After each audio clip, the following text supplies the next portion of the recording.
Katra. Remember, he's in between a visit right now to Jammu and Kashmir, and in just a little while he's going to be visiting the historic Vaishno Devi temple in the region. Security has been beefed up ahead of his visit. My colleague Mufti Isla brings you this ground report of all of the preparations that are in store. Take a look.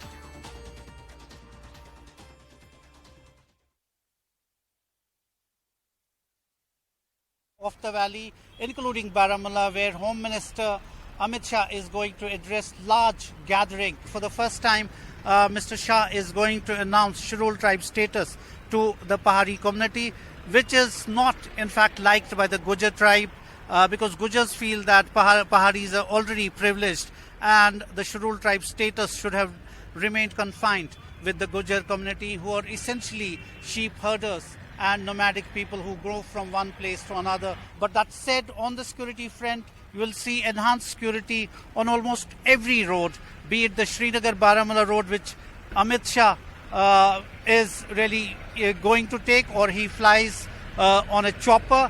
But all said and done, there's enhanced security. As you see, frisking has really been intensified.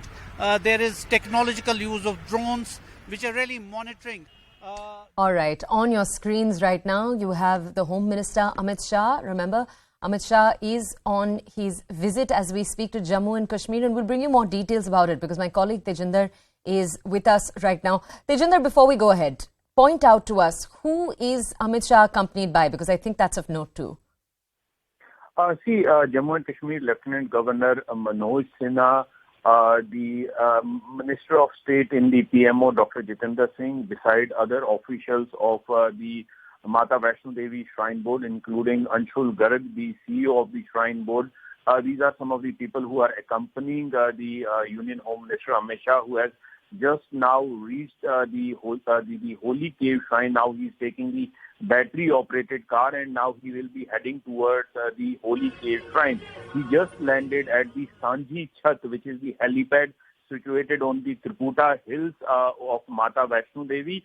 After paying his obeisance at the Maa Vaishno Devi Cave Shrine, the Union Home Minister Amit Shah, accompanied by the MOS in the PMO, Dr. Jitendra Singh, and the Lieutenant Governor of Jammu and Kashmir, Manoj Sinha, they will go to Rajouri, where at around 11:30, the Union Home Minister will be addressing his maiden public rally in the Union Territory of Jammu and Kashmir after the abrogation of Article 370. This would be the one such rally that would be happening close to the line of control in the Rajouri district, where we are expecting that the Union Home Minister would make several important announcements, which include the possibility of granting SC status to the Pahari-speaking community. But this visit is seen, the people of Jammu and Kashmir have high hopes on the visit of the Union Home Minister Amit Shah to the Union Territory of Jammu and Kashmir, because people in Jammu and Kashmir, they have accepted the decision of the abrogation of Article 370 with open arms, and now they Tejinder, if I could just ask you if you could bring our audiences more context.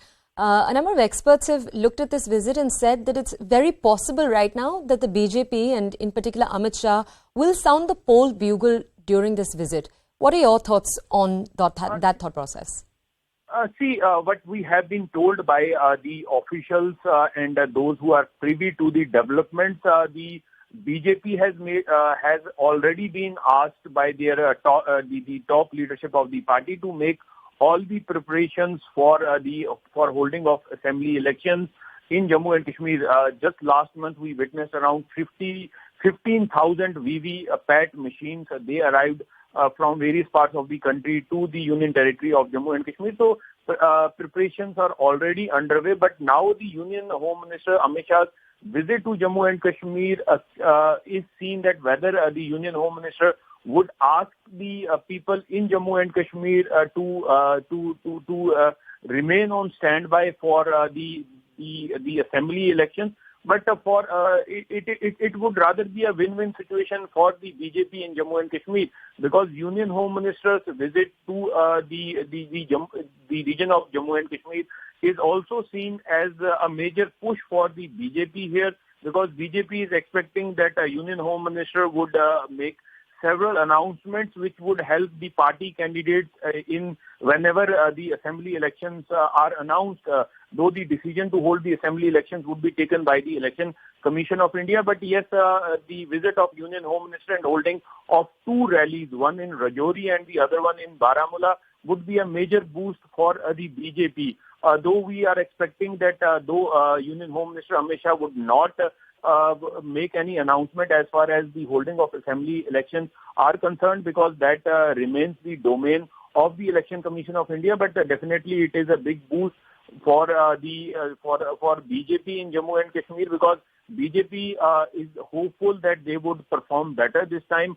The party, when we speak to the party leadership here in Jammu and Kashmir, they say that this time they would ensure that they form the government without any alliance. Last time BJP was in alliance with the PDP, but this time BJP is saying that they are working on ground, reaching out to the people, reaching out with the developmental agenda of Prime Minister Narendra Modi, and showing them, showcasing the changes which the Union Territory of Jammu and Kashmir has witnessed since the abrogation of Article 370, which discriminated with several sections of society in Jammu and Kashmir. Because of 370, the West Pakistani refugees, their rights were restricted.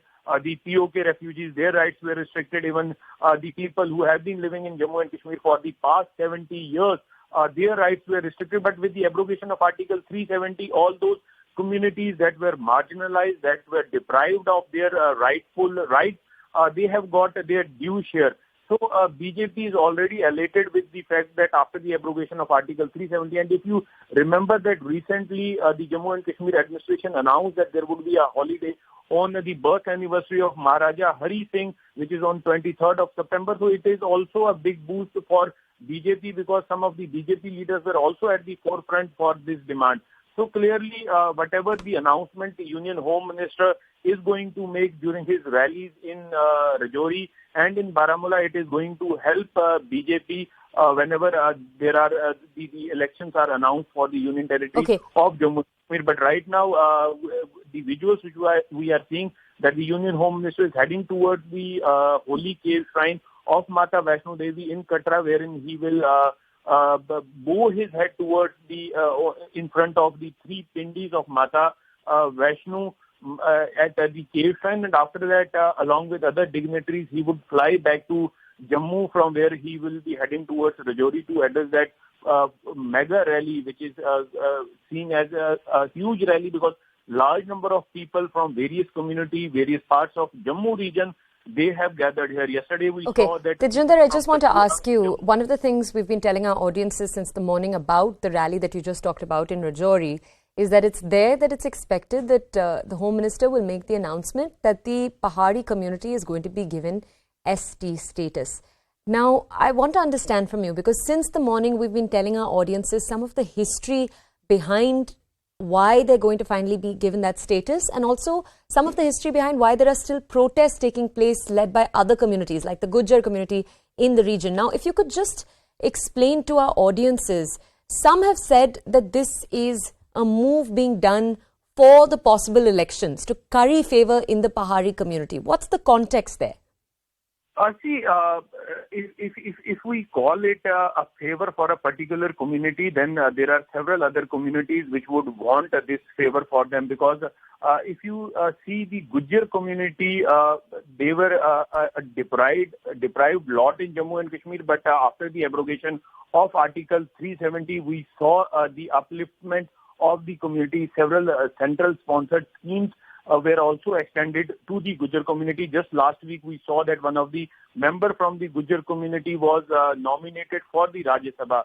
The Pahari community, the Pahari-speaking community in Jammu and Kashmir, which forms a large chunk of the population of Jammu and Kashmir, they have long been demanding that they should be given the ST status, the scheduled tribe status, so that they could be eligible for various reservations in various jobs, various benefits that are offered by the government. Because